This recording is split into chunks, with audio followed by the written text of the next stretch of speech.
Hai, Assalamualaikum warahmatullahi wabarakatuh. We are from Group 6 and will present about the Panama cultures. Panama was originally inhabited by the Native American tribes of the Cocal and Chivas peoples. The first European to visit Panama was Rodrigo de Bastida in 1501. A year later, Christopher Columbus arrived and established the city of Darien. In 1513, Vasco de Balboa made his famous trek from the Atlantic Ocean to the Pacific across the Isthmus of Panama. This trip proved that the crossing could be made and turned Panama into a major trading center. For years, silver and gold were shipped in from other areas in the New World, carried across Panama and then put on ships bound for Spain. In 1914, the United States completed the Panama Canal. In 1999, the canal was passed into the hands of the Panamanian government. Now I'm going to talk about culture of Panama. First, traditional dance of Panama. Dance is an expression deeply rooted in a culture's essence. Traditional dancers take delight in movement, in expressing a culture's idea and emotion and releasing energy. Second, handicraft of Panama. Outside Panama City, regional festivals take place throughout the year featuring local musicians and dancers. Another example of Panama's blended culture is reflected in the traditional products such as wood carving, ceremonial masks and pottery, as well as in its architecture, cuisines and festival. In early times, baskets were woven for utilitarian use, but now many villagers rely most exclusively on the basket they produce for tourists. An example of undisturbed, unique culture in Panama is that of the Guna, who are known for molas. Next, the culture in Panama is about traditional clothes. In Panama, polera is a traditional costume from Spain during colonial time. The cloth is basically a blouse and long skirt. Polera is formed by multicolored cloth and embroidery. So, polera is also decorated with jewel over the blouse, and the hair of the woman is adorned by tortoiseshell comb and painted hair decoration.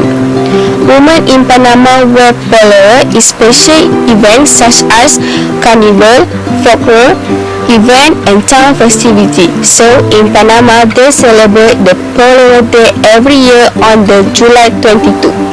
Moreover, Panama also have their own traditional food. So the traditional Panamanian food has strong influences from Africa, Spain, and its indigenous Native American population. There is a lot of similarity and overlap with the traditional food of Colombia, which is not surprising given that they once used to be part of Gran Colombia. First of all, hojaldras is a traditional Panamanian breakfast bread consisting of fried dough made with flour, sugar, salt, and oil or butter. The texture of this bread is similar to donuts, but its taste is savory. Furthermore, the other food is carimanolas. It is another popular breakfast dish and afternoon snack in Panama. Carimanolas is a torpedo-shaped yuca fritter stuffed with cheese, seasoned ground beef, and then fried. Yuca or cassava is a woody scrub root vegetable common in Latin America and full of carbohydrates. And lastly, the traditional food in Panama is patacones. Patacones are fried green plantains. While plantains look a lot like bananas, but they are actually the straighter cousin of bananas. It usually used for cooking rather than just a snack.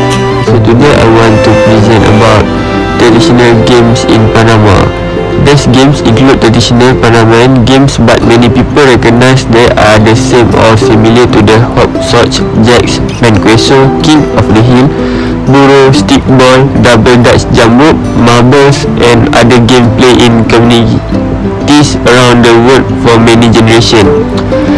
The yo-yo is one of the world's oldest toys invented by the ancient Greeks. it's also one of the simplest, relying on gravity or the force of the throw to assume to disconnect by an axle. One up and down, a piece of string attached to the thrower fingers. The yo-yo has long been popular in Colombia, and children compete to master its trick, including the famous walk the dog, where the players make the yo-yo bounce on the end of the string. Okay, number 2 is the balero. The balero is a traditional toy. It's a kind of cup and ball toy that children like to play with in the past. Traditional balero were made of wood and were very colorful. This toy has two parts, which the one part is a wooden stick that is a handle and the other part is like a cup. The player hold the handle and throw the cup up in the air. Then he has to catch it with the stick. The stick has to go into the hole when the cup comes down. It's not easy to catch the ball on the stick. When children play with a balero a lot, they can develop ability. So that's all from us. Thank you for watching.